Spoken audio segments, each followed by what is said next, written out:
Welcome everybody back into Nerd Sesh. As always, I'm Carson Breber and alongside me is Logan Camden. And today we've got a wonderful show for you all talking football. We're going to do some power rankings, going to talk about some of the most and least impressive teams of week one, talk about some of the quarterback competitions that we have around the league developing at this point, and look forward a little bit to tomorrow night's Thursday night football game between the Bills and the Dolphins. So you got all that coming today, but we're going to start, Logan, off the top with some power rankings. We'll go top 10, and I think that we start from the top here. Who do you have in the number one spot right now? Shocker, I have the Chiefs. They are number one until further notice. They've got the greatest quarterback and the most talented QB I've ever seen in Patrick Mahomes. They've got an elite coaching staff. They have a great offensive line, a phenomenal defense. And the biggest difference from last year, as we have spoken about a lot, they have more weapons and better depth than last year. Xavier Worthy had a star-making performance in week one. Again, he's not like Tyreek Hill or anything, but he's really going to get maximized in this offense with all the collateral talent you have. All the attention that goes to Travis Kelce and Rashee Rice. We still haven't seen Hollywood Brown. When he gets back, that adds, just another weapon to an already loaded offense. And, they signed Juju Smith-Schuster, and I'm not the highest on the guy. I do love Juju. He's one of my favorite players ever. I think he's just got a great heart. I loved when he played in Pittsburgh. But you think about the wide receiver depth that the Chiefs had from last year, Juju's definitely an upgrade over that. Like, the guy can play ball. So, no-brainer to me, the Chiefs are number one. Yeah, I really have nothing to add. They've been the presumptive favorite coming into the year. For me, we saw them do it last year with their most limited offensive personnel. I absolutely think the strides that they've made in terms of skill position talent on offense offset some of the losses that they did take on defense, where I still think that they're going to be very, very good. There's just nobody that I trust more in a big game than great defense, best quarterback we've seen, great coach. Like, it's just an incredibly reliable formula. Okay, who's in the 2 spot for you? Going chalk, I have the 49ers at number 2, down Christian McCaffrey and an O-lineman. They utterly dismantled the Jets, completely controlled that football game, dominated time of possession, and held onto the ball all game long.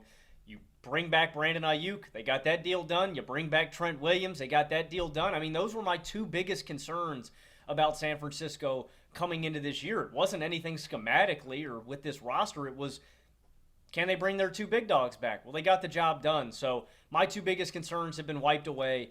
Brock Purdy played a very clean football game. I think we're going to see another year of improvement from him. Kyle Shanahan is back with the most loaded offense, arguably, in the NFL with all of this talent. Debo, Ayuk, Kittle. And nothing's really changed. I mean, they lose some defensive assets from last year. Obviously, Eric Armstead's out. Chase Young is out. But they brought in Leonard Floyd. Their defensive front looked awesome. They got a ton of pressure home. Their defense looked great in the debut versus the Jets. I mean, they dominated that football game. So I have the Niners in my 2 spot. With how good that defensive line looked, there's just really no concerns with this football team. When we talk about replicable formulas, nobody's got it better than the Niners. They just have elite talent in so many different spots. They are so brilliantly coached, and Purdy, for the most part, is going to do his job at a high enough level. So I think that they are a pretty clear number 2 because they were the most talented football team on paper last year, and I think that they maintain that title this year. Who's in your 3 spot, Logan? I've got the Detroit Lions in my 3 spot. This is still the best trench team in all of the NFL. I thought they dominated the line of scrimmage against the Rams, even down into overtime. I mean, I don't know if I've ever seen that in an overtime period, right? You've seen some crazy OT performances, right? Tim Tebow to Demaryius Thomas, some quick shot plays. It's unique in the sense that the Lions just bullied the Rams defense down the field. Did that basically all game long. They got a little bit away from that game plan, but I believe in teams that are strong in the trenches. They've got a ton of talent outside of that. Amon-Ra St. Brown, Sam Laporta, Jahmyr Gibbs, David Montgomery.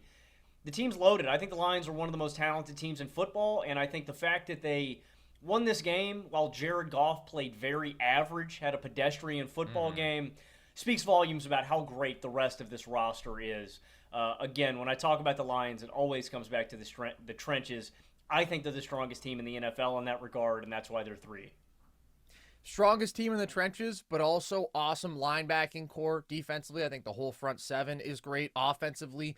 You have some really good skill position talent. I believe in the emergence of Jameson Williams. I think that he is a really dynamic weapon to inject into this offense for hopefully a full season in a higher usage role. Again, this is just a team that takes care of business week over week because it doesn't require anything special, anything out of the ordinary. You see that in overtime, right? They run 8 plays, they run the ball 7 times, they just run it down the Rams' throat, and they can do that over and over again against a variety of opponents. I love their coaching as well. I do have the Lions at number 4, though, and the only reason is I do still think we need to see that secondary show us that they are meaningfully improved. And there's a team at number 3, Logan, that I'm riding with, that I'm high on, and that I think has a lot of really dynamic talents and had a strong showing in week 1, and that is the Dallas Cowboys. I really believe in the Cowboys defense under Mike Zimmer. I think Kendricks was an excellent addition. I thought the pass rush was utterly dominant in week 1. You have playmakers in that secondary, should be a healthier defense this year. And I believe in Dak. I believe in Dak playing at a much higher level when it matters than he did last year in the playoffs. And he was an amazing regular season quarterback. He was in the MVP conversation. So I think that they did a really good job of replenishing talent in the trenches, especially defensively. I really like what they did in the draft. I'm very high on the Cowboys. And when I compare them to the Lions, the same reason I took the Cowboys to go deeper come postseason, I think they have the better defense. I think they have the better quarterback. I'm going to bank on that, and I think this team is going to be really pretty dominant for a lot of the regular season, and I like their playoff chances more. So I have Dallas 3, Detroit 4. Who do you have it for? I've got the Baltimore Ravens, and I want to give the Ravens props for how close they've played the Chiefs in back-to-back games now, the AFC title game where they lost, and week 1, right? I don't want to give them a participation trophy, but they've played the Chiefs about as well as you can. I think their offensive game plan was horrible in the title game. They lose that one by 7. They come so close to forcing overtime. A couple of inches. You know, if Isaiah Likely wears a shoe size, one size smaller, they force it. I believe in Lamar Jackson. I think he's one of the best offensive engines in all of the NFL. I put him 3 just behind Mahomes and Josh Allen. That guy's going to lead you to be a great offense. Week in, week out, he's got real talent this year on the outside with Zay Flowers and Isaiah Likely. I am concerned about the offensive line. That's my biggest red flag with Baltimore by far. But I believe in this defense, too. I know they lose Mike McDonald. I thought that was a really well-coached game by Zach Orr, especially the first half and how they limited Kansas City. They're still one of the most talented defenses in football. I think they're going to be a top 5 unit there again this year. You've got one of the best offensive engines that I really believe in. So despite the loss, the Ravens are only one of 2 teams that make my top 10 that lost in week 1. I believe in Lamar Jackson. I believe in the weapons that he's got this year, and I really believe in this defense and this culture more than anything else. So they do lose in week 1, but I'm still very, very high on Baltimore, so they come in at number 4 for me. I have the Ravens at 6, and I would have had them in the top 5 preseason. I had them in my AFC title game. This is an immensely talented football team. I mean, even with some losses on the defense, Patrick Queen, Geno Stone, Jadeveon Clowney, like, it is a stacked group. I do think you called out after the Thursday night game how bad Malik Harrison was. We need to see less of him on the field, more of Trenton Simpson, who I thought was solid in that linebacker spot, but it's a really good defense. And I think Lamar can do incredible things to cover up some of the limitations of the personnel around him. We've seen him do it with lackluster receiving corps where he's still leading you to be a top 5 offense. And now he has Derrick Henry, who is a weapon in the backfield, the likes of which he's never had before. And he has his most talented receiving corps, especially with the emergence of Isaiah Likely, who was amazing in week 1. The concern for me is that offensive line, because even though I think Lamar can cover up a lot, he was really running around for his life in week 1. And it's against a great defensive front. And he made a lot of spectacular plays. He also missed a couple of important throws. But I do think when we look at the elite teams, as I mentioned with basically all of my top 4, it's replicable formulas. It's not an undue amount of stress on any one player. And that's where I do worry a little bit about this line taking a really significant step back. They've always been a damn good offensive line in front of Lamar. And now I think we're looking at a bottom 10 offensive line. And it was just a little bit uglier than I anticipated in week 1. I think the Ravens are going to clean it up as the season goes along. I think some of the procedural stuff that you saw is going to get cleaned up. They seem to almost as if it was a concerted effort, to make an example of Baltimore, to like kind of signal to teams. I'm not saying that they didn't commit those penalties, but the refs are normally a little more lenient with stuff like that when it's so close on the line of scrimmage. But I think they'll clean up some of the procedural stuff. I think the line will settle in a little bit better. That is the biggest concern for this football team, and it's something that you haven't had to worry about the Ravens in years previous when they've been, among the top teams in all of the NFL, right? That has been a big reason of why their offense has had such a good, reliable formula. You talk about a ton of stress being on Lamar Jackson's shoulders, and I think that very much applies to the team that I have in my 5 spot, and that is your Buffalo Bills, Carson. I have the Cowboys at 6. I'll get into that in a minute here. I think the Cowboys' defense is better. I believe in that side of the football way more. I think they have just more defensive playmakers. The reason the Bills are higher than Dallas is my abundance of faith in Josh Allen at the QB position. I just have more faith in him than I do with Dak Prescott. The Cowboys' offense, in my opinion, needs to show me more. Now, they didn't need to against Cleveland in week 1. They just dominated that entire football game. They were able to coast in the second half. You didn't need your offense to go above and beyond, so I'm not going to be critical of them. I just need them to show me a little bit more before I move the Cowboys up. On the other side, I'm very confident in this Bills offense being a top 3 to 5 unit again in all of the NFL. One, that's just what Josh seems to do every single year because he's that good of a player.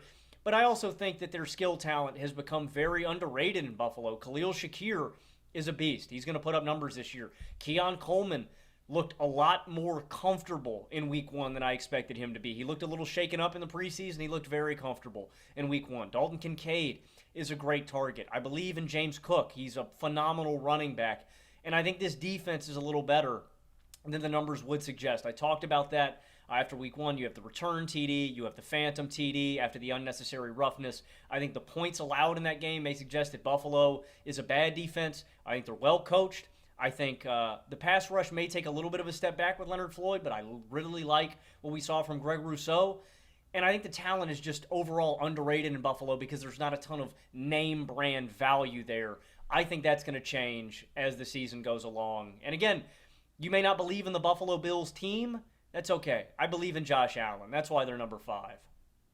I have the Bills at 5 as well, and I actually moved them up above the Ravens after this 1 week. I was very close on them before the season, particularly when I was looking at an imaginary playoff game in my mind. And I really was tempted to pick the Bills because although I think Lamar is a top 3 quarterback, I just think in those playoff environments, there's a different level of faith I have in Josh as a thrower, and that makes him honestly comfortably better than Lamar when it comes to those situations. And so I wanted to pick the Bills just on the back of that, but I thought, no, the Ravens are just too complete a football team. However, with the concerns in the line, I think that it makes just enough of that difference. And I did like what I saw from the Bills in week 1. Offensively, they're going to be elite. This could be the best Bills offense ever, and that's a very, very high bar. They've had 3 top 3 scoring offenses in the last 4 years, but I just don't think the loss of Stephon Diggs is a big deal. I think that this group is deeper. I think that Josh has an incredible ability to spread the wealth here. I love Khalil Shakir. He's one of the most underrated receivers in football. Keon Coleman had a very promising week 1. He's big, athletic. He made a beautiful catch on the sideline. Kincaid could be the best route running tight end in all of football. He's going to get more and more involved. So I do prefer their offense to Baltimore's, and I prefer who they have at the quarterback spot. Defensively, there's some injuries that the Bills are going to have to work their way through early in the year. Matt Milano tore his biceps. He's going to be out for most of the regular season, but now in week 1, you have Taron Johnson going down. He's going to be out for a little bit of time as well. I do like Cam Lewis, who's coming in to fill his place at that nickel spot. He's been a very reliable depth DB for the Bills over the years. And I do think the defense really battened down the hatches in week 1 against Arizona in the second half, which was not an easy matchup. First half, they couldn't stop the run. Kyler was dissecting them. I didn't love the defensive play calling. But in the second half, I think you felt that pass rush up front is pretty darn good. Logan, you mentioned the loss of Leonard Floyd, but Rousseau, Epinesa, and all over those guys are studs.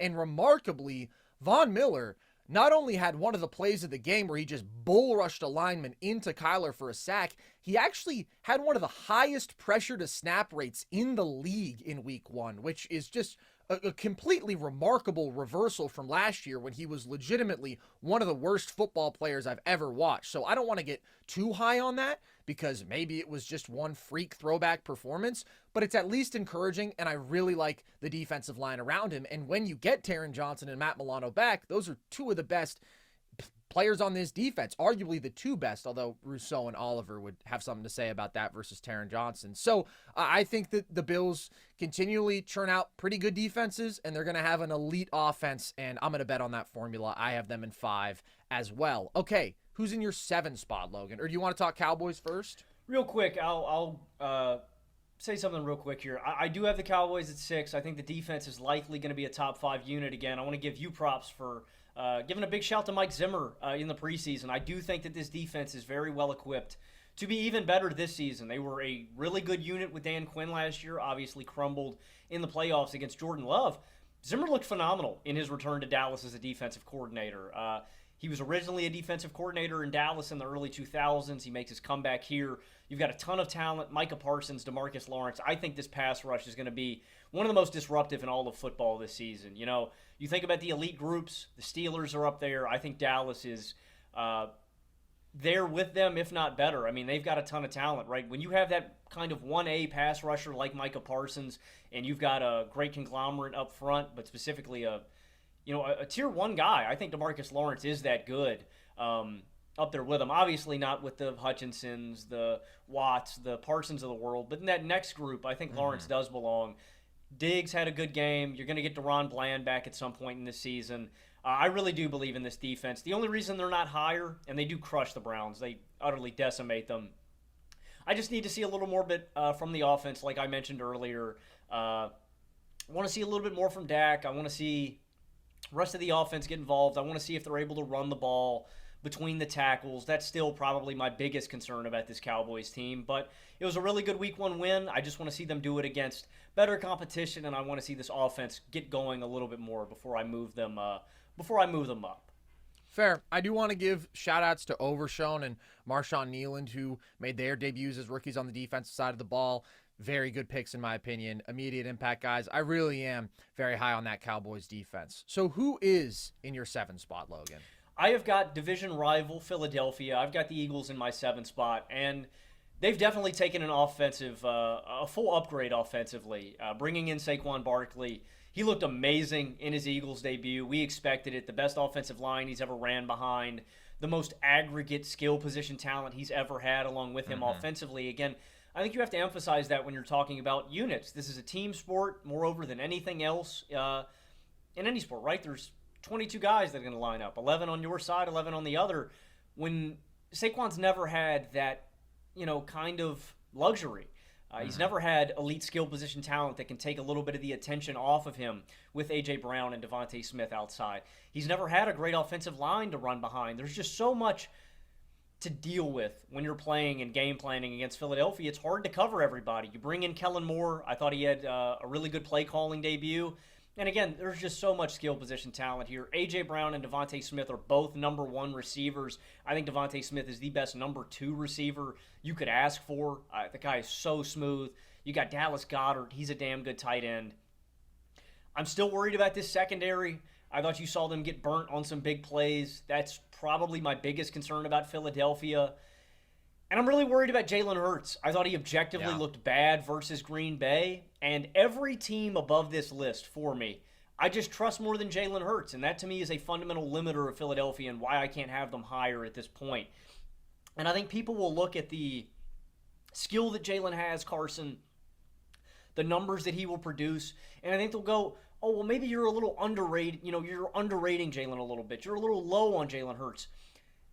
This is a really easy offense to operate. You know what I mean? And Hurts limits them. Like he's a real limiter of this team. Like his job is very simple. Get the ball to AJ in space. Get the ball to Devontae in space. Get the ball to Saquon in space and let those guys go to work.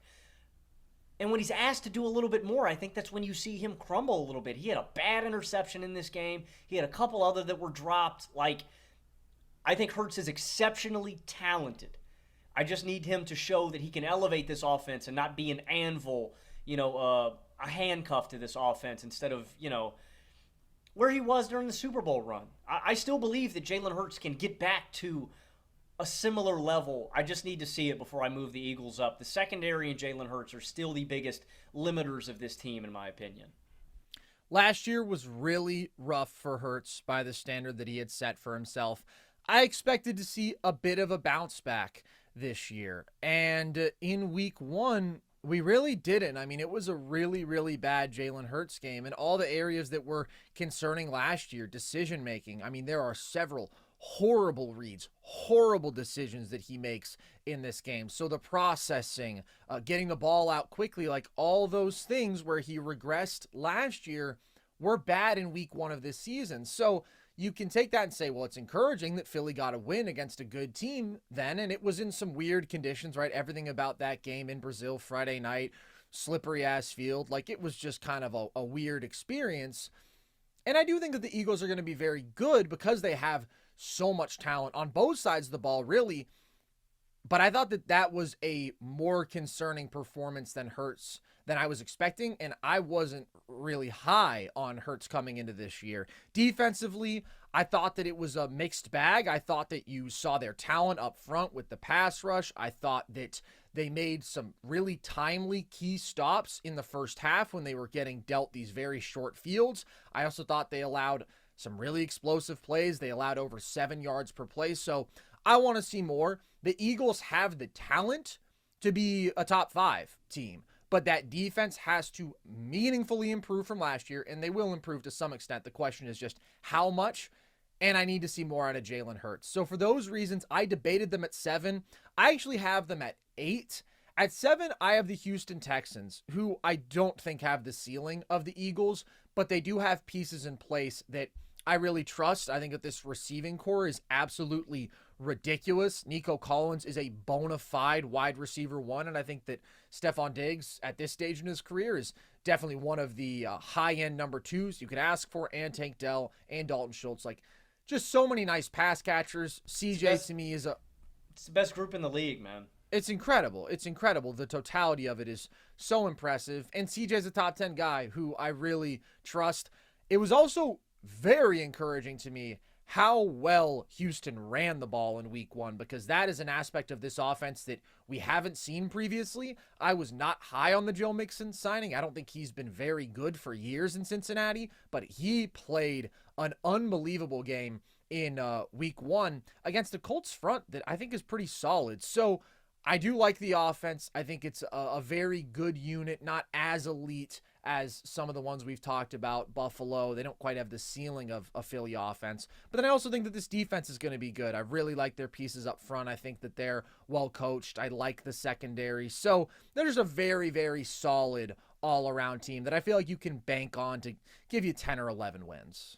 Yeah, we do a flip-flop here. I have the Texans at 8, and I really do trust this offense. You bring up how they dominated on the ground.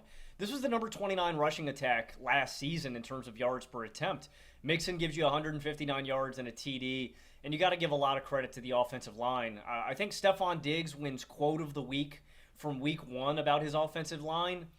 He gave them a bunch of props. You know, he says the skill position guys always get the attention, but play on the line of scrimmage is huge. So our O-line dropped their nuts when they had to. That's amen, brother. Verbatim. Did you also see what he said about getting the ball in meaningful situations, how it's nice to have that happen now? Oh, that just sounds so petty, bro. Hilarious. Hey, Diggsy, why don't you catch the go route that you're supposed to in the most crucial play of the game? Anyway. Line looked good, though, and that was kind of the only question about this Texans offense, so we'll see, but definitely they did their job up front. It's very, very encouraging. It was a shaky week 1 for CJ. I don't want to sweep that under the rug. He had an interception that was called back because of a penalty. He put the ball in harm's way a few other times, but overall, I really do trust CJ as a decision maker, as a playmaker. He's a phenomenal arm talent. And this is the best wide receiving core in all of the NFL. Collins, Diggs, Dell, and Schultz. That's an abundance of talent that you have there. And I also think it's encouraging how much they dominated the time of possession and just controlled the football. They had the ball for 40 minutes to Indianapolis's 20, and they ran 76 plays of offense to Indianapolis's 43. I like what we saw out of the pass coverage group. I like what we saw from the pass rush. I think the Texans are a really solid football team, and their ceiling, I think, is decently high with how great their offense can be. If they keep running the ball like this with how potent their passing attack is, I think the Texans could climb into that real contender range. I want to see it sustained over a couple of weeks. I'm not super high on the Colts, but I'd like to see it. I could see a couple other weeks of football like this, and Houston would definitely climb up on my top 10.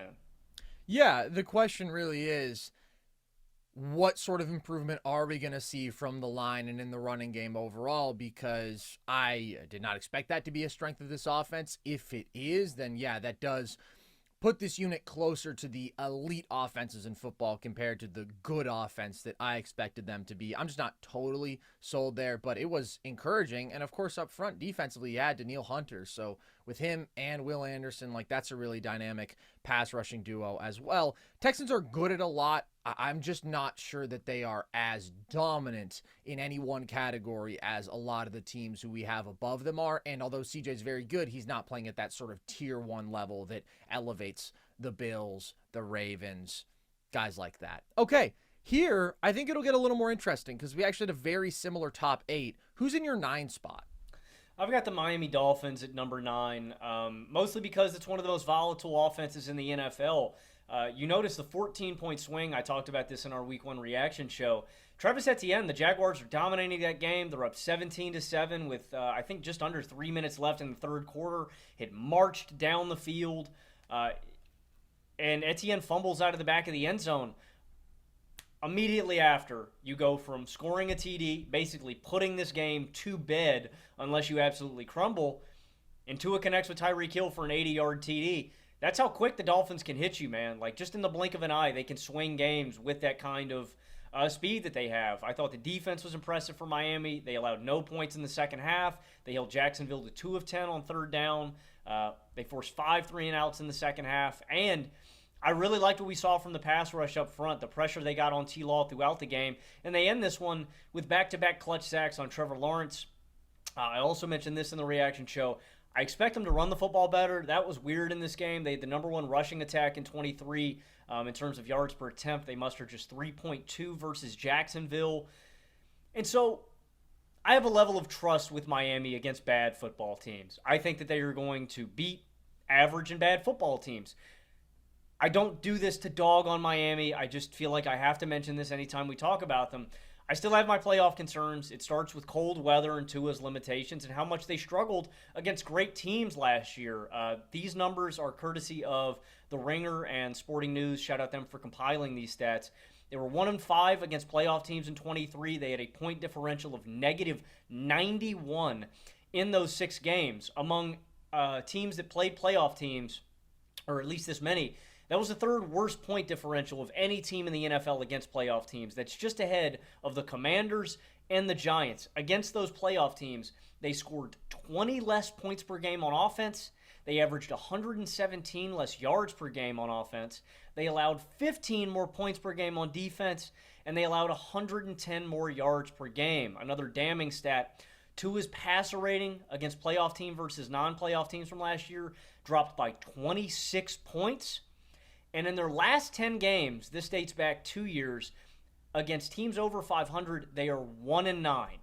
So I do think the fact that Miami handles business against subpar competition does count for something. They're 10-1 versus non-playoff teams. They were last year in 2023.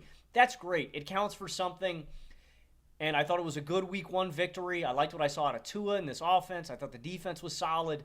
I need to see it against better competition before I'm ready to move Miami up at all. And these last 2 spots were very competitive. I played with about 5 teams for these 2 spots, and I ended up settling on Miami and another team. So, honestly, Carson, Miami's kind of stuck here for me until I see it against higher-level competition. That's fair. I have them 1 spot lower, and I basically agree with everything that you said. They are going to have explosive performances against average and below average regular season teams. I worry about Tua. I worry about this offense being as great against the great teams because it really wasn't even close last year. And then defensively, I just think it's a pretty average unit. They make some additions this offseason. They also lose Christian Wilkins. I think it's going to be easier to run the ball against them up front now. They lose Van Ginkel, of course, who's awesome. They don't have Bradley Chubb for the start of this season. So that's the thing. I think this offense is awesome. I think it's going to be a great offense in totality. It's just when it comes down to that top level competition, it hasn't been nearly good enough. And then the defense is going to give you pretty middling results. So I actually have them at number 10 behind a team within their division who I'm putting my foot down. I'm planting my flag and saying that I'm not jumping ship. I have the New York Jets at number 9 still. And I understand that it was a concerning week 1 performance against the Niners, but I do think a lot of people have overreacted to that. First of all, that was a scheduled loss for them. The Niners are a dominant football team. That's not to say there weren't things to be concerned about, but again, that's a scheduled loss. Then you have the fact that it's Rodgers' first game back, and it did feel like they were sort of methodically working him back into things, right? They weren't particularly aggressive. They didn't lean on him as much as I think they can, and I thought he looked pretty good. His arm was live. He was surgical from inside the pocket. Of course, he's not going to be the mover that he was 5 years ago, but he's already been trending away from that. He was playing at an MVP level, doing much less improvisation than before, and I don't think he's getting back to that, to be clear, but I do think he could play at a top 10 sort of level. I was a little concerned about the offensive line because I was very optimistic about their improvements there. I thought what they did at the tackle spot, obviously, bringing in Morgan Moses, bringing in Tyron Smith, bringing in Fashanu, like they made a lot of big-time moves there. I did think the interior of the offensive line really got destroyed. It's the Niners. It's a really tough matchup, but that's the one area where it's like long-term, I am a little lower on them. And when you talk about them trying to actually contend, that's going to be a concern for me, and their ability to protect for Rodgers up the middle, but also to run the football up the middle because they really were not effective there in week 1. But when you have a quarterback I believe in, when you have elite skill position players like Garrett Wilson, like Breece Hall, who I think are both going to have awesome seasons. Mike Williams barely plays in week 1, so then your receiving core depth is much sketchier, but I think that he'll be a solid wide receiver too in this offense. At the end of the day, you just have to be an above average offense, even an average offense, because I think that this defense is phenomenal. I see no reason to think that this won't be one of the best defenses in football again. I would very much like to see them get Hassan Reddick signed and on the football field because I think that you felt the loss of Bryce Huff without replacing him with the dynamic pass rusher who you had intended to bring in. That does concern me a bit, but I think that they can get that sorted out. And then they're elite at every level of this defense. They have just all pros all over the field. So I'm still in on the Jets, man. And when it comes down to it, comparing them to the Dolphins, right? When we think about these big games, I'm going to bank on a defense that I really, really believe in and the quarterback who I believe in more. Yeah, I have the Jets in my 10 spot, and I debated going with Miami or New York. I want to be clear about something here. I do think the Jets are better than Miami. The only reason that I give Miami the nod is because they end up winning in week 1. I think the Jets are a better football team. They are the second team that lost in week 1 that are in my top 10. And I really do like what I saw from Aaron Rodgers. I think people will look at the box score, they'll look at the end result, they'll go, oh, Rodgers is washed, Rodgers sucks, whatever. He was decently mobile, his arm looked good, and at the end of the day, he's just one of the greatest QB minds of all time. Like, that is an invaluable trait that you can never take away from him. I completely agree with you. I think the offense needs to trust him more. I thought they ran Breece a little too much. Wide receivers were dropping passes. This offensive line looked poor. Aaron Rodgers is, in my opinion, still your best offensive player, right? Like, Breece Hall's great. Garrett Wilson's great. I think they're, two of the best at their position. Aaron Rodgers is going to carry you, though, and in tough moments when you need a drive, put the ball in his hands, man. Let him do his thing. And so I think they're going to lean in and let him do more. I think they're going to open up the offense up a little more for him as the season goes along. And like you mentioned, this team is 7-10 over the last 2 seasons with by far the worst QB play in all of football. I really believe in this defense despite what we saw against San Francisco. Last year, they were number 2 in yards per drive, number 4 in points per drive. They were number 4 in pressure rate. And they're going to look better against teams that aren't the 49ers. The next 4 weeks, Carson, Titans, Patriots, Broncos, Vikings. I would be shocked if the Jets aren't 4-1 after this stretch and if they haven't climbed higher on my list. If they drop any of those games, I'm going to be surprised. And if they are still stuck in my 10 spot for some reason at the end of that stretch, I'm going to be shocked. Like, I think the Jets are a real deal contender, and they're going to climb higher on this list. I really buy into the Jets and what they're going to be able to do. Again, the only reason I go with Miami, I have a higher level of faith in Rodgers than Tua. I have a higher level of faith in this defense than Miami's. Miami got the job done in week 1. New York didn't, and so that's the only reason that the Jets come in my number 10 spot. There's one team that I'm very surprised that you didn't have here, Logan, based on how you've spoken about them. No Rams on your list. Why is that? They're my first team off, and I'm glad you bring them up. They are my honorable mention. I was really impressed with the Rams in week 1. I just can't put them on this list with their current health concerns, all the guys they have out. Darius Williams, I'm going to run you through all of them if you haven't heard about any of these. Darius Williams, hamstring, he's going to be out at least 4 weeks. Tyler Higbee tore his ACL and MCL in the title game last year. There's no idea if he's going to play this year or when he might be back. Havenstein has an ankle injury. He's day-to-day. The other tackle, Jackson, he suspended the first 2 weeks, so he's not going to be back until week 3. And those were guys coming into the game that we knew that were going to be out. In week 1, Puka goes out with a knee injury. He's placed on IR. He's going to be out at least 4 weeks, could be out longer than that. Steve Avila sprained his MCL. He's going to be out 4 to 6 weeks. Dotson, the other guard, gets hurt. He has an ankle sprain. He's day-to-day. And then another tackle got injured. That's Joe Noteboom. He's got a high ankle sprain. He's going to be out 2 to 3 weeks. Along with all of the injuries that the Rams have sustained, I need to see more from this defensive front. I did think it was a tough matchup versus Detroit, but they got utterly marched on all game long. Like, that was not encouraging whatsoever. They got no push. I'm just going to need to see more out of LA in that regard. But I'm not completely out on the Rams. They've got a Hall of Fame quarterback. They've got a brilliant offensive head coach. They've still got really good skill position talent. And this is a very resilient team. I mean, you think about last year and all that they dealt with. This is supposed to be a rebuilding year, a rebuilding roster, all these rookies that stepped in, and they drastically overachieved. I mean, Cooper Kupp was not available all of last year, and they still handled business. I'm very much in on the Rams, but this was a really tough week 1, and they're going to have to bounce back in a big way, man. This is they're going to have to overcome these injuries. Like, the start of this season could very well determine if the Rams are going to be a playoff team or if they're going to end up last in this division. That's one thing I am worried about. Seattle and Arizona are by no means pushover teams, and if these injuries do creep up and sinking their ship, I could see this being a slow start that the Rams just can't overcome in the second half of this season.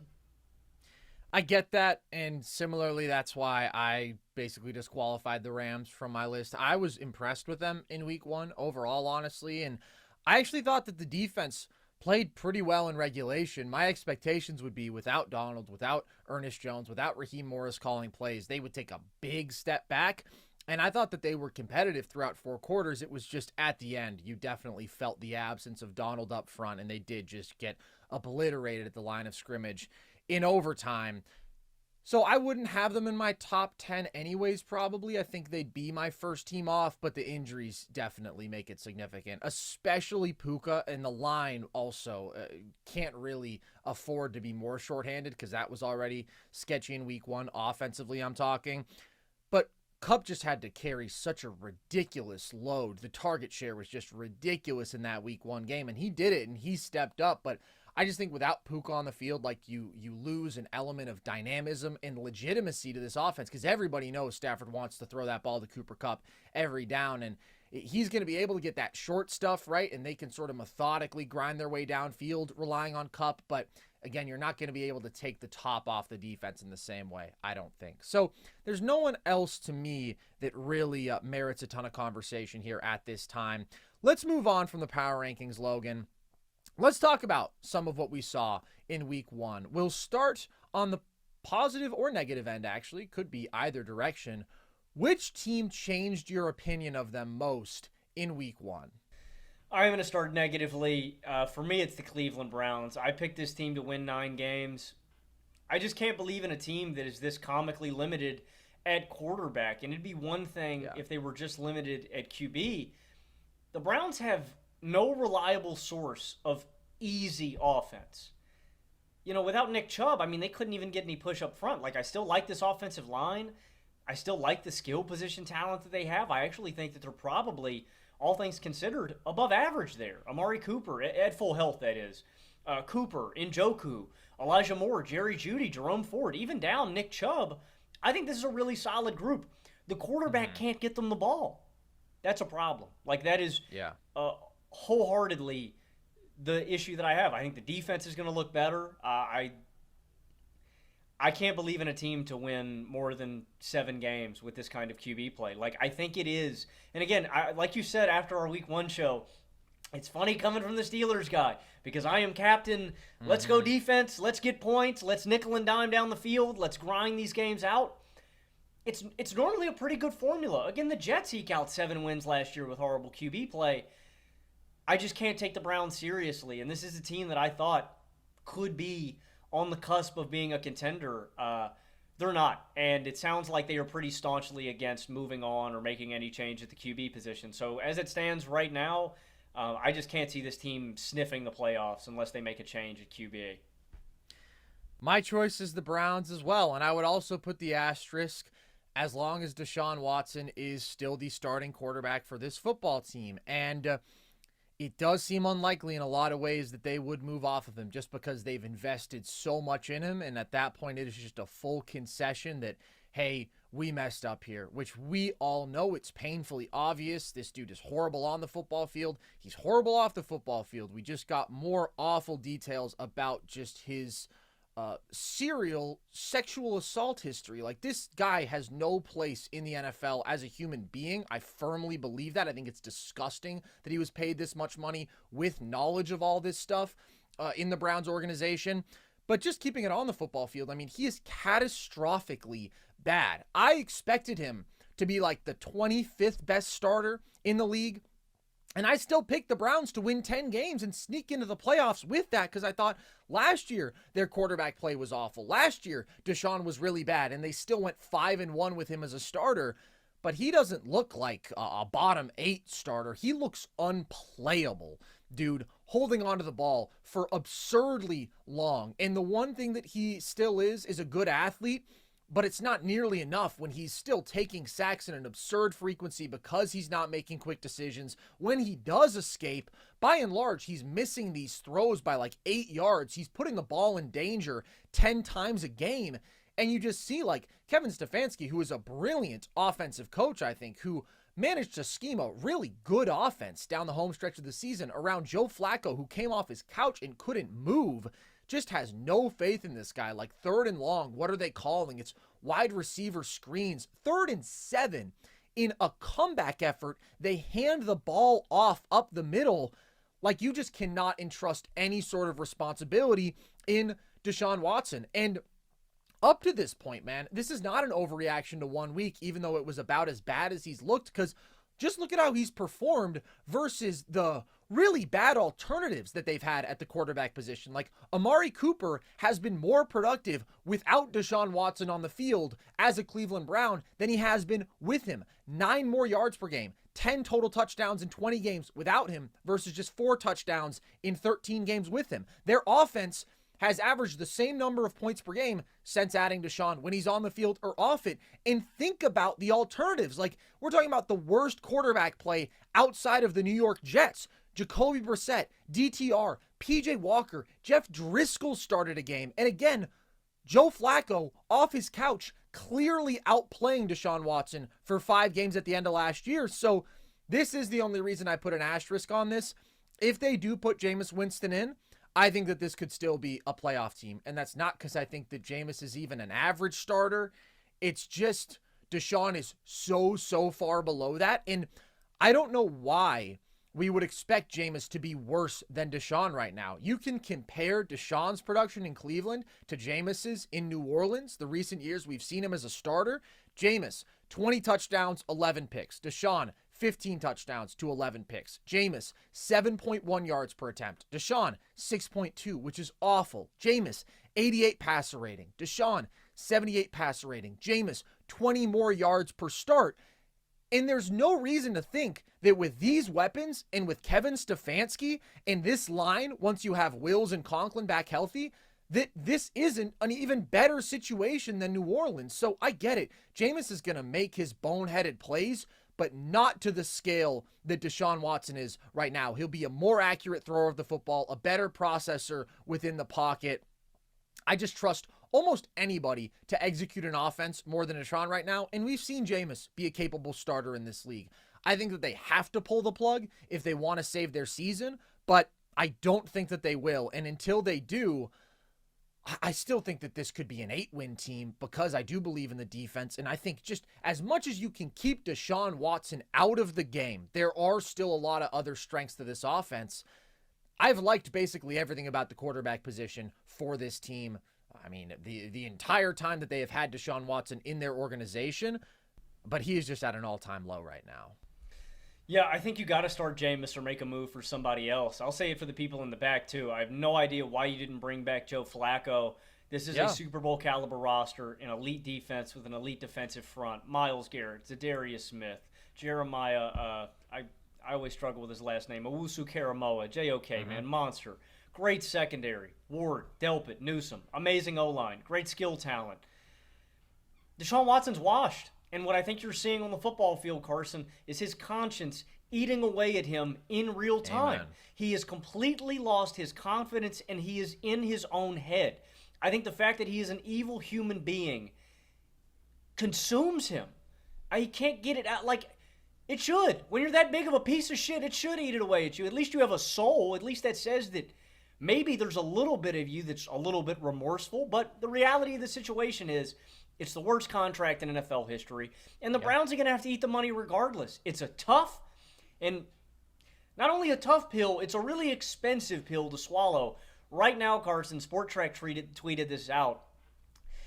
They'd have to eat $93 million this year. If they cut him right now, it'd be $80 million in dead cap. If they cut him after this year, they'd have to pay him $92 million. It'd be $54 million in dead cap. And if you drug this thing out to the end of next season, 2025, they'd have to pay him out $46 million, and you'd have to eat $27 million in dead cap. So at this point, my take on this, the fans would be happier. I think if you got rid of Deshaun and just cut him outright, I think you would see a reinvigorated fan base that would be excited, that would say, you know what? We may have to eat all this money, but it's okay. We got that schmuck out of our locker room and off of our football team. And not only that, Jameis does give you a better chance to win football games. He's a better leader, and he can't possibly play worse than Deshaun. Like you said, it's not like I think Jameis is some great quarterback. He's the 30-30 guy, but he's going to play better than what Deshaun's given you. Like I said, man, I think Deshaun is so far in his own head, I don't think he can get out of his own way, man. I think he has completely lost it. He's barely even playing the quarterback position, dude. He's just running around like an idiot and spraying balls all over the place. Like, just having somebody who could maintain some semblance of composure, which I get it. Jameis isn't the poster boy for that, but I'm telling you, it cannot get worse in terms of processing, decision-making, accuracy than Deshaun Watson right now. And if they were getting just the 25th best starter in the league, I still think this could be a playoff team because of what they did last year. And that defense maybe was especially dominant last season. I think it'll still be dominant this year, though. Would you rather start Deshaun Watson or Kenny Pickett? Give me Kenny, dude. Right? At least Kenny's not going to fuck it up as egregiously.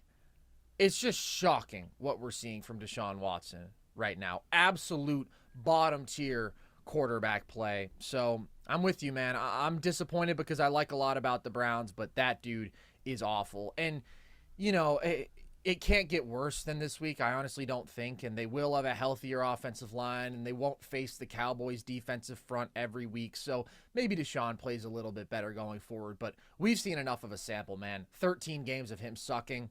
Give me Jameis. Just gives you a better chance. Tutty, taking it to the house, in for 6. Whatever you call a touchdown, one thing's for sure, touchdowns matter more at DraftKings Sportsbook, an official sports betting partner of the NFL. On the ground, in the air, from the special teams or the defense, we don't care how they score them.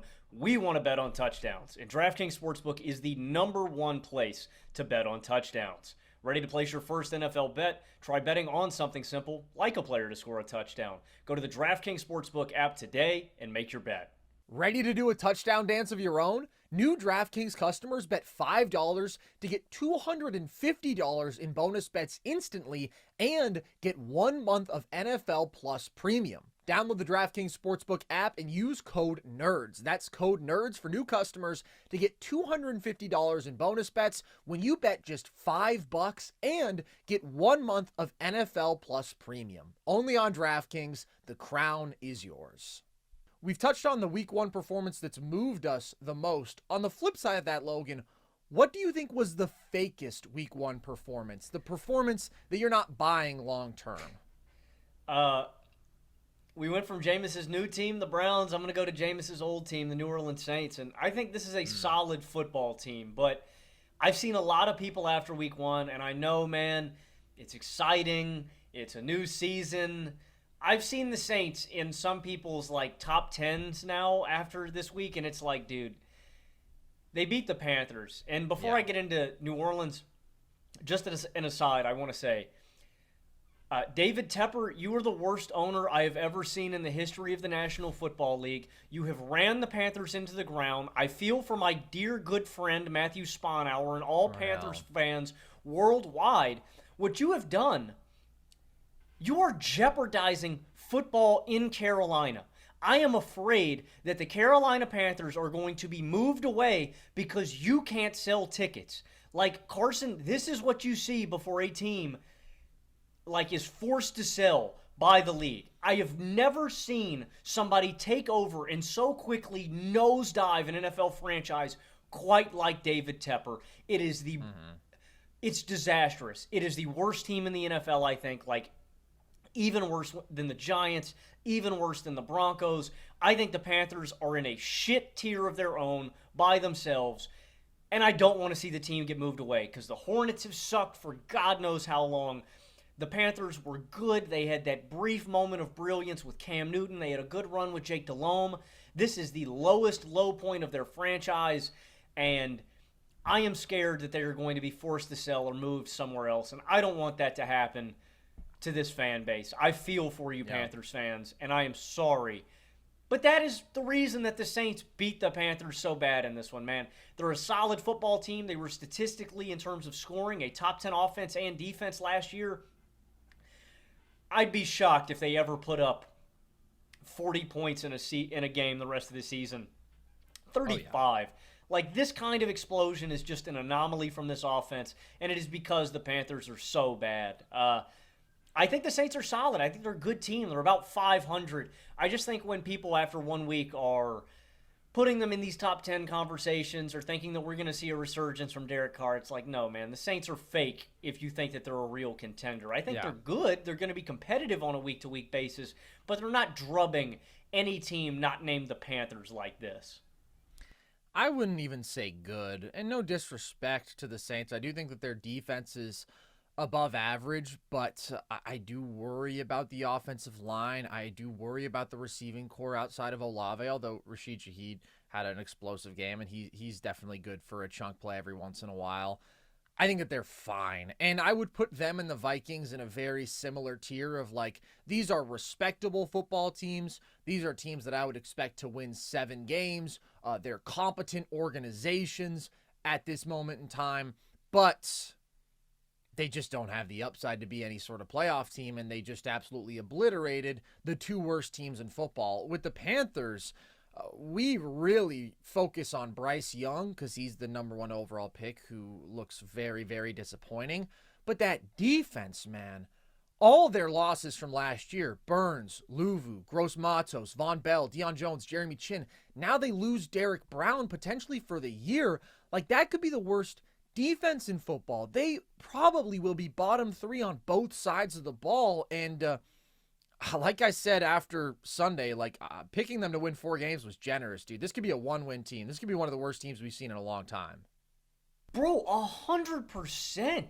That's what I'm concerned about. And you just think about the 2 biggest bonehead decisions from this organization. One, the deal to get Bryce Young to move up, to give up all that capital. You sacrifice a great number 1 wide receiver. You give up on getting Caleb Williams, which I think, and I know Caleb didn't have a great week 1, so this probably isn't the time to make the case, but it's like, what saved you when your franchise was in the dregs the last time? You walked in to Cam Newton, one of the greatest college quarterback prospects ever, and one of the best quarterbacks at his peak, at his absolute apex we've ever seen. Mm-hmm. So you lose out on one of the other greatest QB prospects I've ever seen. You also give up a ton of capital to get who I think is probably an average quarterback at his apex. 2, you didn't do the Brian Burns deal if it was last year or 2 years ago when the Rams offered you 2 first-round picks to get that done. I don't care what football player it is. I do. I'm not going to say that. Yeah. 95% of football players that you offer 2 first-round picks for, I'm saying yes. There's only a handful of guys that I'm saying no to. That is a haul in the NFL, right? Yeah. In the NBA, you see Paul George go for 5 first. You see Rudy Gobert go for 5 first. That's a little more commonplace because they're just not as valuable. In the NFL, somebody offers you 2 first, man. My ears are perking up. I'm getting excited. The fact that the Panthers didn't pull the trigger on that deal, the fact that they pulled the trigger on the Bryce Young deal, the fact that they didn't take C.J. Stroud with that pick, that's why you're at where you're at. And I love Dave Canales. I think he's a great QB whisperer. I think he is a good offensive coordinator. This job is just too heavy, man. You're not talented enough to overcome the deficiencies in your roster. I completely agree with you, Carson. That's my take after week 1, too, is this Panthers team could be one of the worst football teams ever in NFL history, man. It's one of the catastrophic stretches of team building that we've seen. I mean, you mentioned the quarterback talents they've missed out on, what the assets they've given up were and have become, like all of it for the result to be Bryce, God bless him because he's playing in a brutal situation, but looking very limited athletically, getting destroyed when he tries to hang in the pocket, just not having the arm talent, not having any of those traits that would allow him to overcome this situation and instill any sort of confidence that he is the franchise guy, and then making bad decisions. I mean, that's the thing you want to be able to bank on with him is his processing, and he throws a couple bad picks in week 1. It's just a broken football team. I do think the Saints are a great choice. As I mentioned, I think the Vikings would be a good choice. I'm going to go with the Bears, though, in the sense that the way that they won was very fake. I do wonder if I was a little low on their defense because I described it as like a mediocre defense is what I expected coming into the year. And they have allowed 18 points per game since adding Montez Sweat. And he transformed their pass rush. He transformed their defense last year. And really the collective pressure from this front was impressive in this game. The rest of their defensive line had 10 quarterback hits and an above average pressure rate in week 1. And I do like their secondary a lot, but I still think it's probably somewhere in the average range defensively. Maybe I'm wrong. Maybe it's just a really, really good defense. But I don't view it as one of the elite defenses in the league at this point. And regardless, you get 2 defensive and special teams touchdowns. You're facing one of the worst offenses in football, in my opinion. Will Levis does one of the dumbest things I've ever seen on the football field. It's a completely unsustainable formula because their offense was inept. Caleb Williams has to be much, much better for the Bears to be a good football team this year, which I do think they can be because they have good personnel defensively, solid personnel, and because I do believe in him deeply as a quarterback talent, and I like how they've built around him. My concern around him, though, in week 1 was the interior offensive line, because similarly to the Jets, I've been optimistic about their improvements at tackle, but I was worried about how they looked on the interior of that offensive line. The Titans got a good deal of pressure. You see that with the 4 deflected passes that Caleb had. I mean, they are just getting up in his face quickly, and it felt like he was sped up by that all game, that interior pressure. Part of it, I also think, was just his own pregame jitters, even though he denied that. I thought he was throwing a lot of balls really fast. He overthrew a couple of deep balls, a couple of bad missed opportunities, just tried to force a lot of stuff in there. So he didn't play well. I think that he was feeling some pressure in his own right, but also I did not like what I saw from the interior of that offensive line. And some of his decision-making just was bad. Particularly, there is a screenplay where he just takes a brutal sack. And again, it's that interior pressure. But at that point, you just have to cut your losses, right? You got to throw the ball in the dirt. He tries to break outside the pocket. He's looking downfield, and it's just not an opportunity to actually make a play. And it ends up being a big, big loss on that sack. that's the one area that he has to improve. As we talked about, take the easy stuff, understand that you're not playing full-on backyard football, even though I love his ability to do that. It's just got to be scaled down a little bit in the NFL, and you saw that in week 1. And I do think that there can be some schematic changes around him to make his life easier. I think DJ Moore should have been a greater point of emphasis in this offense. They were kind of force-feeding Keenan Allen, and my thought coming into the year is Keenan, always been productive. Cal Bear, love him for that.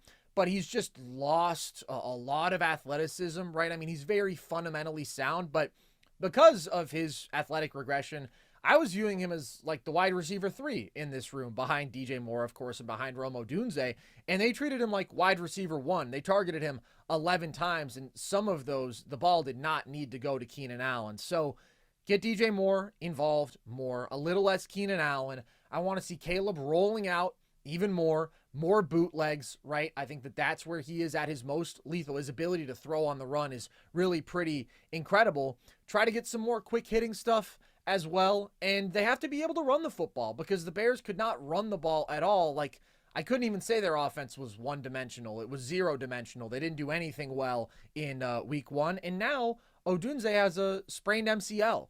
So you are down a little bit of talent on that offense, and I really, really like Rome. I think he's going to be a special receiver in the league. So I believe in Caleb.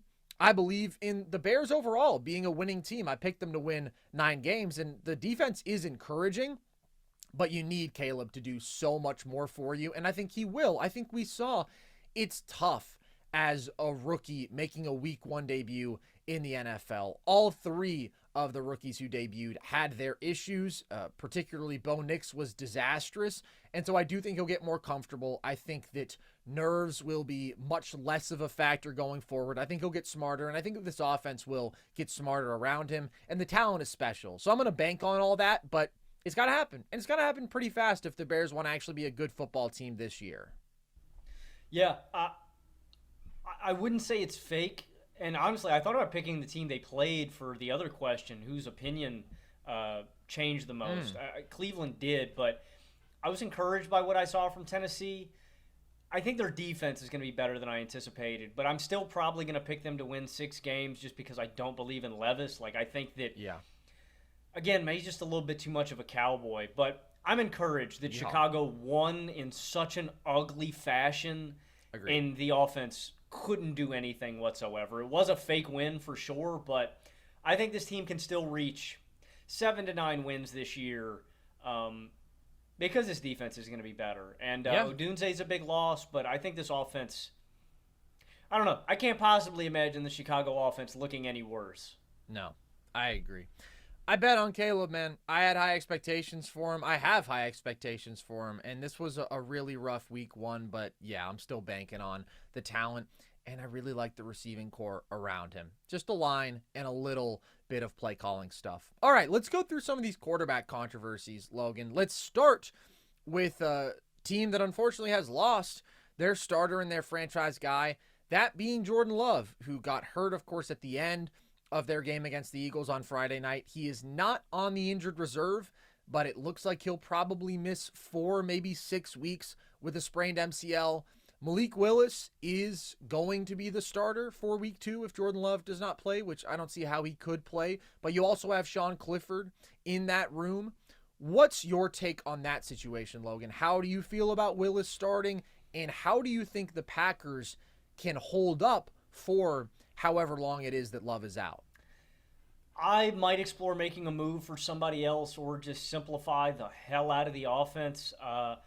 I just don't think Malik Willis is very good. I think the game is too fast for Malik. It takes a little too long for him to get through his progressions. I think he has a bad internal clock. I think he holds on to the football too long, and he's often inaccurate. And you think about the stakes of this stretch. You already lost to the Eagles. A bad 4-game stretch could knock you out of the playoffs. They play against the Colts in Green Bay next week. Then they travel to the Titans, and then they host the Vikings in week 4. The Packers definitely can win all of those games. None of them are pushovers by any means. I think they're all pretty solid defenses. So I think it's got to be on the back of Josh Jacobs. I'm force-feeding him the ball. And then I'm gimmicking up the offense for Malik. That means options with Jacobs. I know this is not an option offense with Jordan Love traditionally. I'm doing a lot of that with Malik. I'm running play action rollouts, play action bootlegs. I'm getting Malik on the move, giving him an option where he can scramble after he's already gotten out of the pocket or make a short read. And I'm running a lot of quick hitting screens and throws behind the line of scrimmage. It's not going to be pretty, but I think if you overtask Malik, trying to make throws downfield, trying to make reads the way Jordan Love operates this offense, I think it could be disastrous in the sense that he's turning the ball over, he's fumbling, getting hit, he's throwing interceptions. I think you got to gimmick up the offense a little bit if you're going to roll with Malik over this next stretch. It's concerning because when we have seen Malik Willis on the football field in the NFL as a rookie, he was one of the worst quarterbacks that we've seen in some time. I mean, you mentioned the inaccuracy, the processing.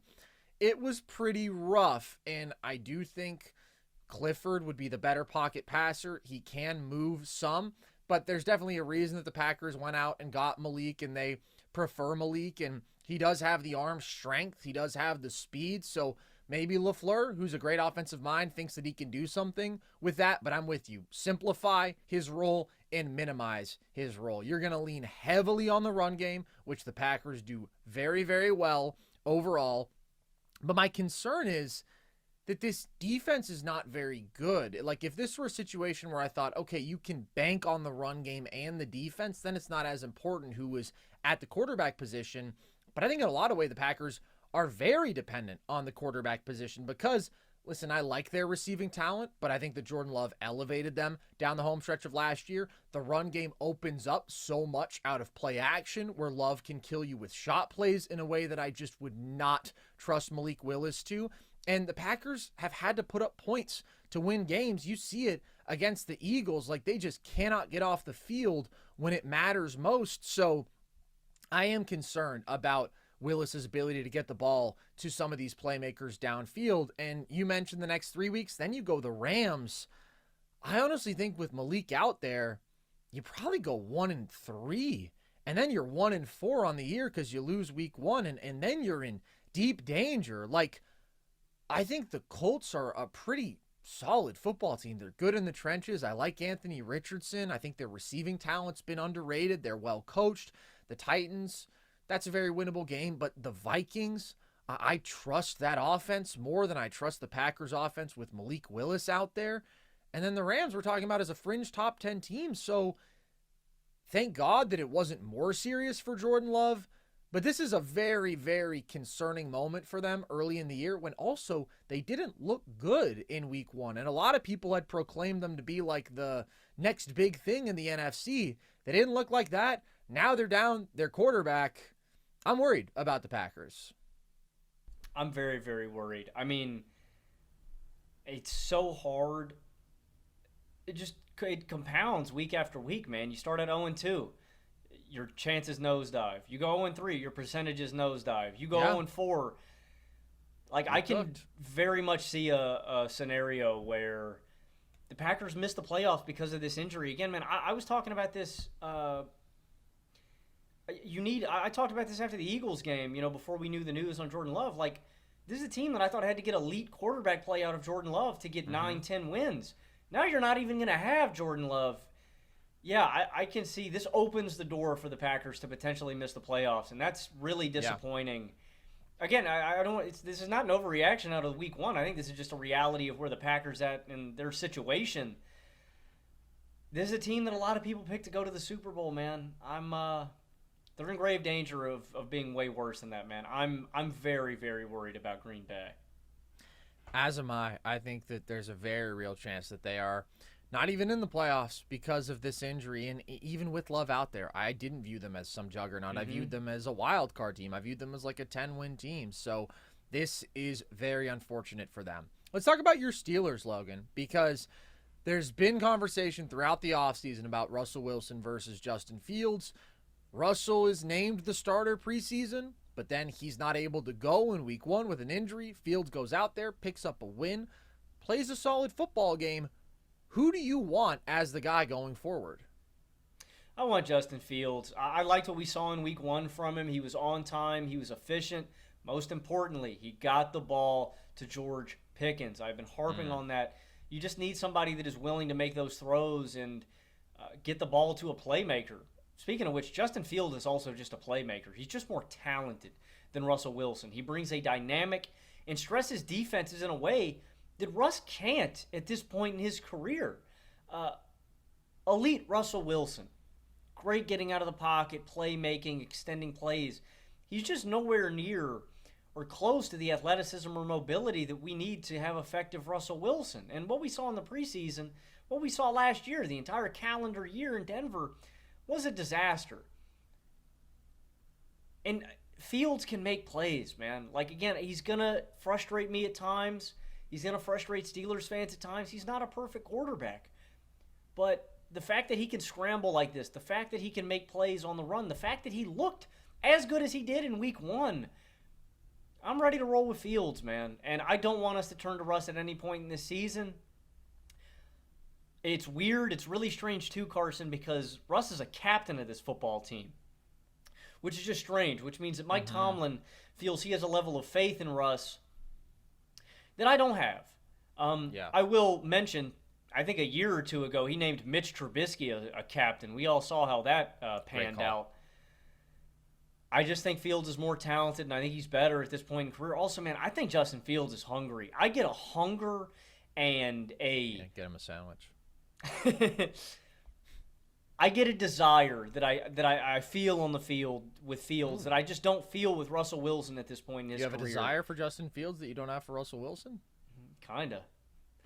I like Justin Fields a lot, man. He plays a fun brand of football. He's more talented than Russ, and I think we can win games. Like, dude, the fact that he can... We've had, fridges in the pocket with Big Ben, man. We've had guys that are utterly incapable. The fact that now you've got two guys in the backfield that can run the ball, if it's Najee and Justin, if it's Warren and Justin in the backfield, that's huge for a Steelers offense that was utterly incapable of moving the football last year. I like Justin Fields a lot, man. I hope he's the starter this entire year. I think the Steelers have a chance to make the playoffs with Justin Fields, and I think he gives the Steelers the best opportunity to win week in, week out, way more than Russ. It was an encouraging week 1 performance from him. And look, the bar here isn't high. The bar for Steelers offense, Steelers quarterback play over the last couple of years has never been high, but I thought it was an encouraging Steelers debut for Fields. He threw a couple nice deep balls to Pickens. As you mentioned, he was looking for him a lot, as he should. Clearly the best weapon in this offense in the receiving game. You see a fair share of checkdowns and screens from him, but that would be the case with Russell Wilson as well. I mean, he is also a very limited thrower of the football at this stage in his career, and Fields can just do so much more with his legs. He's productive on the ground, and the single most important thing, man, he didn't put the ball in harm's way in this game, just about ever, and there was never the moment where it's like, Justin, you can't run around for 8 seconds back there like, oh no, fumble, oh no, strip sack. Like, he just did the simple stuff. And if he can consistently do the simple stuff, then absolutely, I will take the better athlete. And I think that there's clearly more upside with Fields. The question has just been, what is the floor? Like, are you going to have really bad moments? You didn't in week 1, and he seemed to understand his role within the offense. And I thought that it was a more impressive showing than I would have expected to see from Russ out there in week 1. Okay, we have the Browns down here, but I feel like we've discussed this. I mean, it's Jameis. We both agree that you got to go to Jameis. All right, how about, oh, Logan, I'm just feeding you in your bag here. The New York Giants. Just rip the Band-Aid off, man. Bench Daniel Jones. I've been making this take for 3 years now. I don't care if it's Drew Lock. I don't care if it's Tommy DeVito. Just put in somebody else.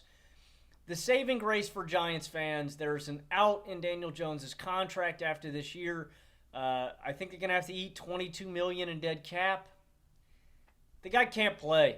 I think you're just better off throwing in the towel, restarting. Plus, I think other guys would give you a better chance at winning a football game. Now, ultimately, I don't think it matters. I think the Giants are going to stink regardless of who's under center. But Drew Lock's got swag. Tommy DeVito's got swag. Daniel Jones doesn't. Simple reality of the situation. Give me the guy with a little bit of sauce, man. Put him under center. Maybe fire the boys up. Daniel Jones is a wet fart of a quarterback, man.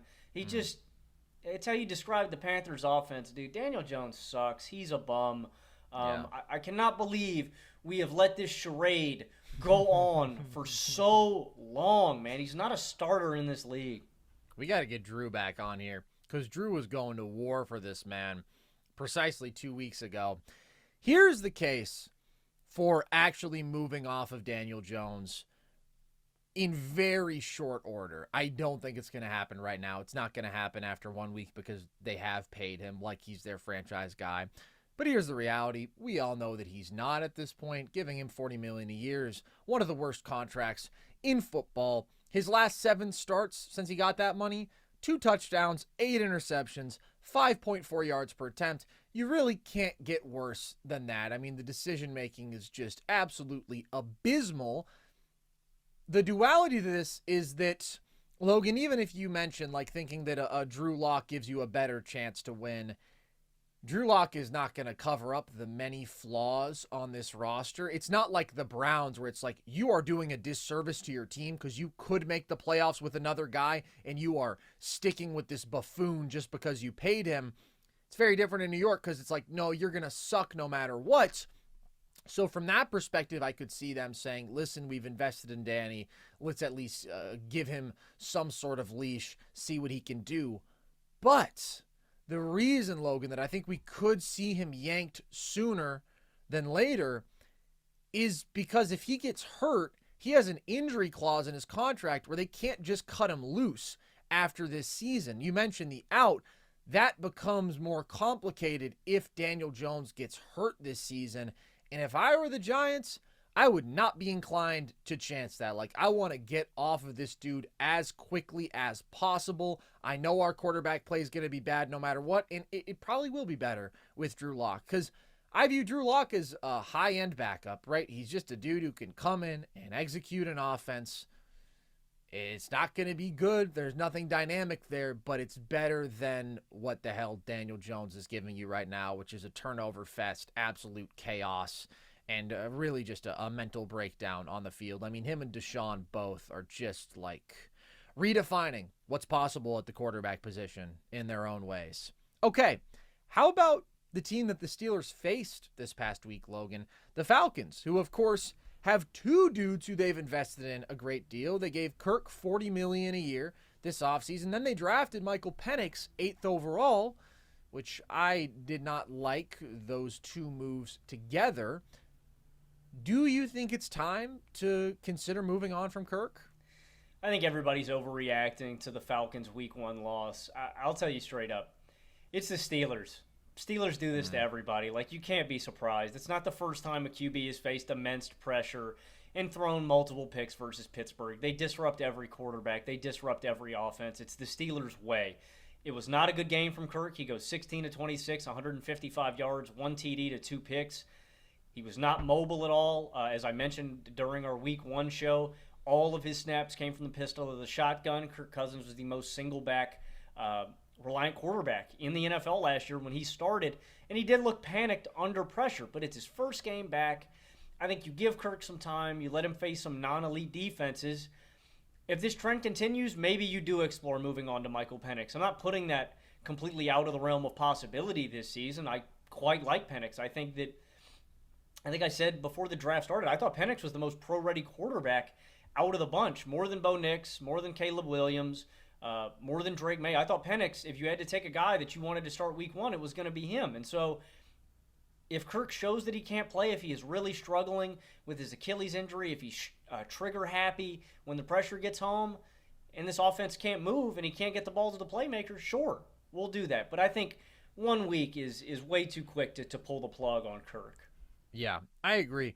And also, like, he was playing some of his best football ever last year, and I do think that there is a distinct possibility and that it is probable that he will improve throughout the season because, like, we have to consider the timeline here. It's been just over 10 months since the tear, and if you've been through a major injury, if it's your Achilles, your knee, anywhere in your lower body, your leg, you know that you can be cleared to come back to play. and still not quite trust it in the same way, still not feel quite as explosive. Not that I'd ever describe Kirk as explosive, but the margins, whatever Kirk's range of explosiveness is, he's on the low end of that right now. And of course, it could be that that's gone for good post Achilles tear. It could also be that he's just not fully recovered at this stage, but he's recovered enough to be out there playing football. I will say, his ability to move around, even in the pocket, looked shot, except for one decent touchdown play rolling out to Pitts, where he made a throw on the run. And of course, he's always been a pocket passer. He's never been a mover. But like on the spectrum of Joe Flacco last year, who I was a little bit worried for every time that he was out there, even though he was slinging that thing just because he could not move whatsoever, to Jared Goff, who is like the least mobile but young, healthy quarterback in the league. He definitely looks closer to last year's Flacco at this point. Like, he is really, really immobile, but still, we know that he is able to execute an offense. It's just hard. I mean, if the Falcons' offensive line is just going to get bested like they did against the Steelers, well, that changes things, but I don't think that they will. I think it's a good group that they have up front. Like you say, the Steelers wreak havoc, man. So you invested in Kirk for a reason. I think that he's not going to be quite the quarterback that he was last year and that he has been in recent years, because I do think that we'll see a little regression after the Achilles tear, but I'm not convinced that week one is how bad it's going to be forever. It definitely was concerning, but I think that we'll see him progress in a positive direction overall. How about the Patriots, Logan? Of course, starting Jacoby Brissett, but you and I are both very high on Drake May. Do you think it's time for them to go to the rookie already? Not just yet. I mean, I think you roll with the hot hand. Jacoby won, and you got to start him again because of that. Not an impressive offensive performance at all. Jacoby throws for less than 140 passing yards. It's only a matter of time until Drake May starts, and I actually like how the Patriots are approaching this, Carson. I feel like there's less pressure on Drake May when he eventually does come in. The expectations aren't high in New England. I also think that you're showcasing the fact that this is probably going to be a really good defense again this year. Even without Matt Judon, I was really impressed with their secondary, their front. The Patriots defense is going to be good, and I think you see some of the stress that was on these rookie quarterbacks in week one. Caleb, Bo Nix. I mean, it's hard. And I like how the Patriots are approaching this. And so until Jacoby has some disaster class, or if he's just stagnant and the offense is really, really poor for multiple weeks in order, I don't think there's any pressure to play Drake May. And I think this is a pressure-free situation for when he does play, where it's like, we know we're not a playoff team. We don't have any expectations. I think you do it when you're just, we're 2-6, or we're 2-5, and Jacoby's had a couple of stinkers in a row, and then you turn to Drake and you say, hey, Drake, show us what you got in these 8 games, I think it's an inevitability that it's going to happen at some point this year, but I like the fact that the Patriots aren't rushing this process whatsoever. I'm mostly on your side here. I wanted to see them start Drake May immediately because I think that he is better than Brissett already. That's what I expect. And also, I think you want to see what you have in your franchise quarterback, and you want to get him as many reps on field as possible. At the same time, you're absolutely right about the tough spot that all the other rookie quarterbacks who did have to start in week one were put into, and the results were not good. And I think that you have to work through some stuff in your first start, whenever that comes. If it's week 1 or if it's week 7 or if it's week 10, it's your first start no matter what. But I do think buying him a little bit of time to continue to learn the game intellectually at an NFL level isn't a bad idea. And it's the most Patriots thing ever to say, all right, let's just go out there and win as many games, 16-10, as we can. Personally, I don't think it's going to be that many because that offense is so limited. And that's another thing. I mean, you're putting Drake May into a really bad offensive situation when he does get out there eventually. But I just think he's going to rise above it. Not this year in the sense that, oh my God, he's going to save the Patriots right now. I just think he's a phenomenal arm talent. I think that he is a great play extender, just a phenomenal creator at the quarterback position who's going to be their guy. So I think I would probably just want to see a few more weeks of Jacoby because I do think that they're not going to win that many games regardless. And then let's see what we have right now in our guy. Let's get him a lot of reps out there. But listen, I think that it's fine for the moment to have Jacoby out there. He's a pro's pro. He's a vet. And yeah, listen, he's not going to do anything even close to spectacular. He's not going to do anything that makes you even stand up off your couch at any point. But he'll do his job. He'll be fine. All right, let's look forward, Logan, quickly here. We do have the Thursday night game tomorrow. It is Bills-Dolphins, fun divisional rivalry game to get the week started. What's your prediction for this game? I'm going to take the Bills to win 31-21. That's what I'm going to take. I like that score. It comes basically down to all of my faith in Josh Allen. I had the Bills higher than the Dolphins in my power rankings. I have the Bills winning the AFC East this year. Josh Allen has 36 touchdowns in 12 meetings versus the Dolphins. He's 10-2 against them, and they average 33 points per game, the Bills offense does, against Miami when Josh Allen is at the helm. He's got the most touchdowns by any quarterback versus a single team since he entered the league. And he has 12 straight games with multiple touchdowns versus Miami. That is the longest streak of any player versus one team in NFL history. Yeah. Basically what I'm telling you is Josh Allen effectively owns the Miami Dolphins. Yeah, I think the Bills are a better football team too. But, I mean, basically everything. I hate when we talk about, like, the Bills. A lot of it comes down to just how much I believe in Josh Allen. You guys may be sick and tired of hearing that if you come back weekly. First of all, thank you for coming back every episode. It means a lot. I love you guys. But I'm going to sing Josh Allen's praises basically every single chance I get. That's how much I believe in the guy. And I think the Bills are the better football team. I was really impressed with this pass rush, and I think they're going to be able to get home against this Dolphins offensive line that's pretty underwhelming.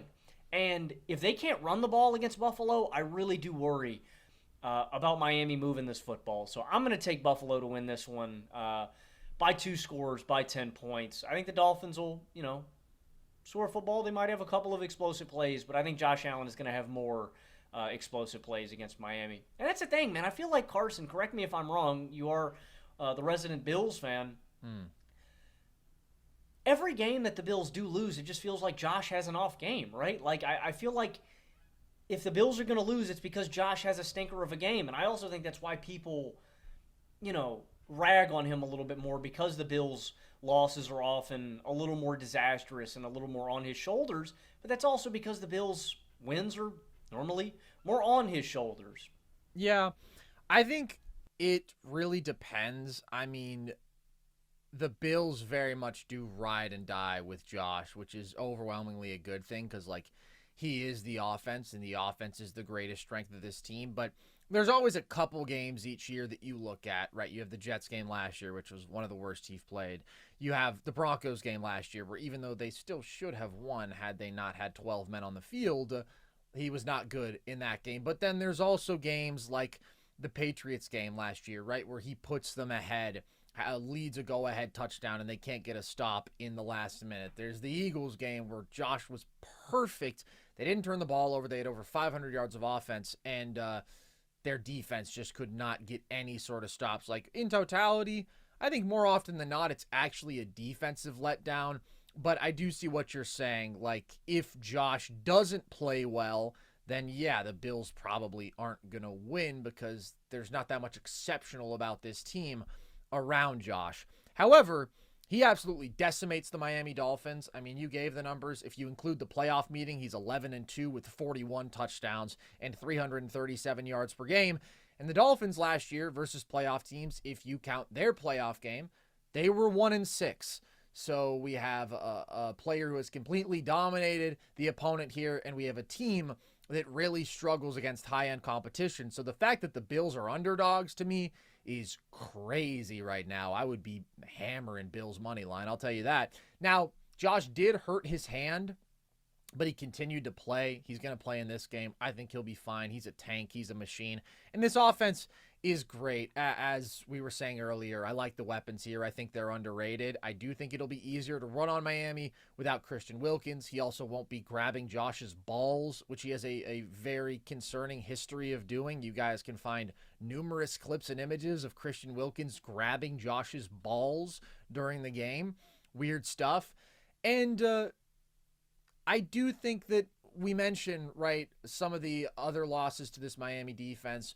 The fact that Bradley Chubb isn't out there right now, like, I just don't see that much resistance to the Bills offense here. And then the Bills defense, I did think really cleaned things up in the second half against Arizona. There will be some good testing of some of the new important pieces here. Dorian Williams will be tested. Cam Lewis filling in for Taron Johnson. Damar Hamlin will be tested, especially looking at that secondary, because we know this is a potent passing attack. This is a big-time offense, period, point blank. But they never really explode on the Bills like last year, which was obviously the Dolphins' absolute peak offensively. They averaged 17 points per game in their 2 meetings against the Bills. And I do think the fact that McDermott has such a bend-don't-break defense does keep that speed in check to some extent, right? The Bills don't gamble. It is always about keeping you from taking the top off of the defense, and that's what the Dolphins do exceptionally well. And the Bills have a good counter to that. So they also always force Tua into some mistakes. Like, Tua doesn't play well against the Bills. I think the pass rush is a big part of that. As you mentioned, I do like the front. But last year he was 2 touchdowns to 3 picks. And the secondary is a little bit more of a question mark right now. But I still think that there's some dudes to like in that group. And overall, I think it's a well-coached, pretty good defense. So just considering the track record here, I think the Bills are better on both sides of the ball. I trust them so much more at the most meaningful position. I would predict the Bills to win by at least a touchdown as well. Any official score prediction? I mean, I honestly really liked what you took with 31-21, so I guess I'll go. I literally wanted to say 30-20, and so I will. You and I, buddy, will be right on the edge. We'll be edging each other. Won't that be lovely? All right, guys. Appreciate you tuning in. Hope you enjoyed. Football is back, and we are thrilled. If you missed all of our reactions to Week 1, you can find our full-length show from Sunday and Monday night reacting to that standalone game, all on our YouTube channel. Also, you can catch all of our full shows wherever you get your podcasts in audio form. You can check us out across social if you want more clips from the show, graphics, the trivia content that we do for TikTok, Instagram, TikTok at NerdSesh, Twitter at Nerd_Sesh. You can find all of that. You can also check out our merch at thevolume.com, and you can join our Discord. The link to that is at the link tree across our social media bios. So with that, as always, appreciate you guys. I've been Carson Brabber. I have been Logan Camden. And this was Nerd Sesh.